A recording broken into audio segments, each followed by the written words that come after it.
Opa, deixa eu ver, beleza, tá aqui gravando, vamos lá para nossa aulazinha garantida.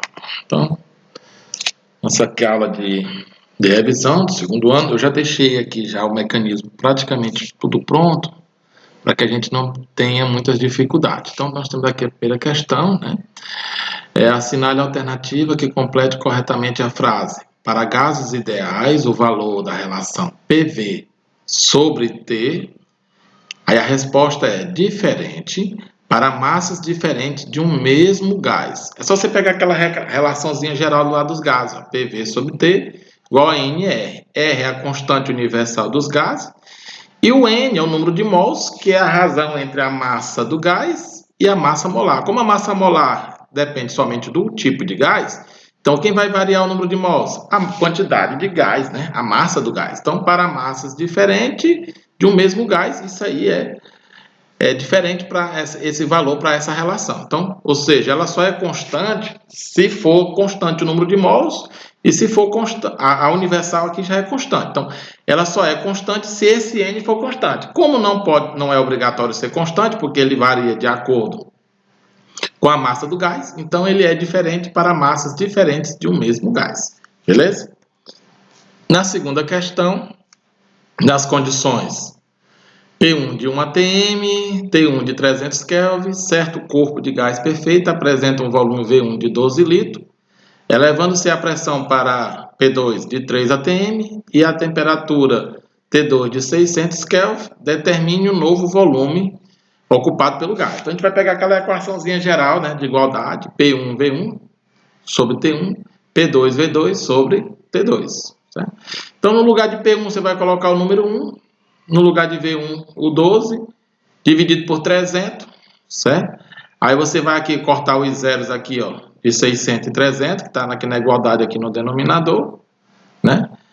E 3V, né, que é o volume final. Então, quando você fizer esse corte aqui dos zeros, você vai ficar com 3. Então, 1 vezes 12 dá 12. 3V continua 3V. E os 600, cortando os dois zeros lá, fica 6. Aí você faz 12 dividido por 3, 4. Simplificando 3 e 6, 3 por 3 dá 1, fica só o V. 3 por 6 dá 2. Então, esse 2 vai para cá multiplicando. 2 vezes 4, 8. Beleza?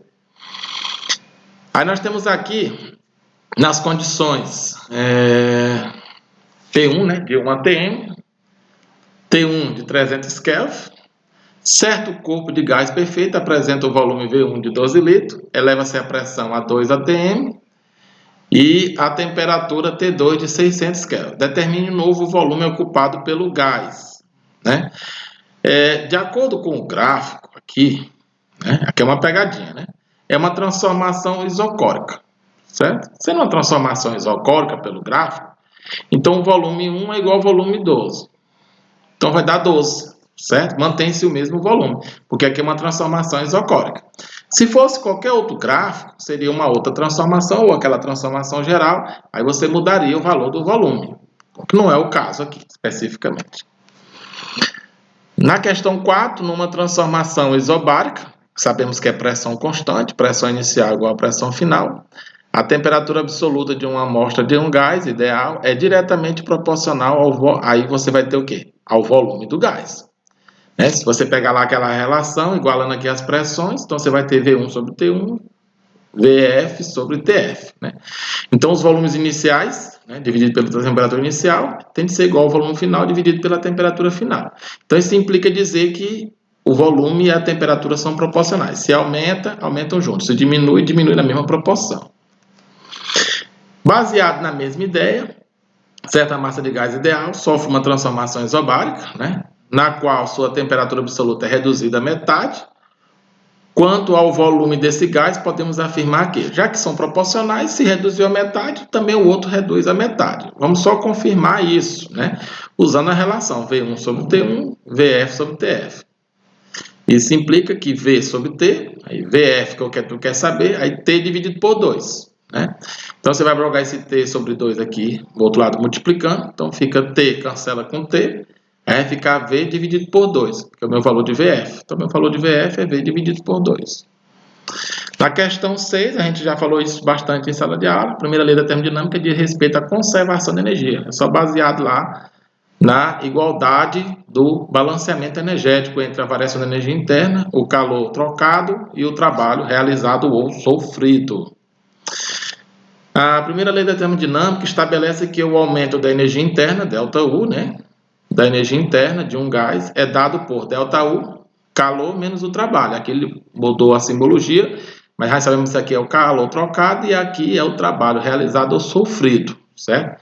Aqui já é dito tudo direitinho. Se um gás real sofre uma compressão adiabática, lembrando que o adiabático é aquele que não há troca de calor. Tanto na expansão quanto na compressão adiabática não há troca de calor. Então, delta Q aqui igual a zero. Aí aqui eu botei aqui para vocês terem uma noção do ciclo termodinâmico. Aqui eu tenho duas isotérmicas e aqui eu tenho duas adiabáticas. Só para vocês terem noção. Então, quando a gente fala de compressão isotérmica, é aquela que diminui o volume, né? Sempre quando diminui o volume aqui, você tem uma compressão. Quando aumenta o volume, você tem uma expansão. Então, aqui ele coloca assim, ó, considere a proposição a seguir e diga se ela é verdadeira. Então, eu já botei aqui que ela é verdadeira, certo? Então, numa expansão adiabática de um gás perfeito, sua temperatura absoluta diminui. Tá aqui, ó. Sempre quando você tem um aumento de pressão, a expansão, né? Aqui, ó, a expansão. O que é que você tem? Uma expansão adiabática. É quando você passa de um volume menor para um volume maior. Então, sempre isso acontece. Ó, o que é que vai acontecer aqui? A temperatura, ela antes era uma aqui nessa curva, ela cai, certo? Então, ela cai. Tanto faz ela ser nessa curva adiabática aqui, quanto nessa. Todas as duas aqui está sofrendo uma expansão adiabática, ou seja, um aumento de volume. Então, a temperatura ela cai para essa curva de baixo. Então, a temperatura diminui. Beleza? Na questão 9, com relação às transformações sofridas por um gás perfeito, na transformação adiabática, a variação da energia cinética das moléculas é nula. Isso é falso, pessoal. Por quê? Porque o que diz respeito à adiabática é com relação à troca de calor. A energia interna se mantém. Se mantém a energia interna, se mantém a energia do movimento das moléculas. Então, logo, você não tem aí a nulidade da energia cinética ou da energia interna, não importa qual é a característica que você coloca, porque o que não há troca é de calor com o meio externo, certo? E não é relacionado à temperatura.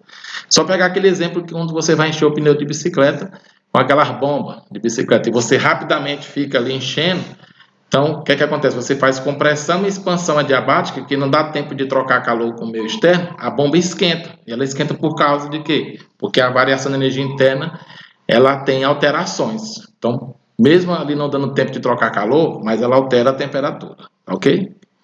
Questão 10, pegadinha novamente.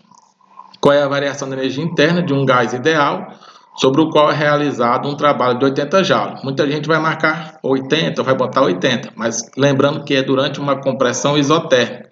Se a isotérmica não tem variação de energia interna, não tem variação de temperatura, então, consequentemente, aí é zero. Beleza? E aí a gente fecha.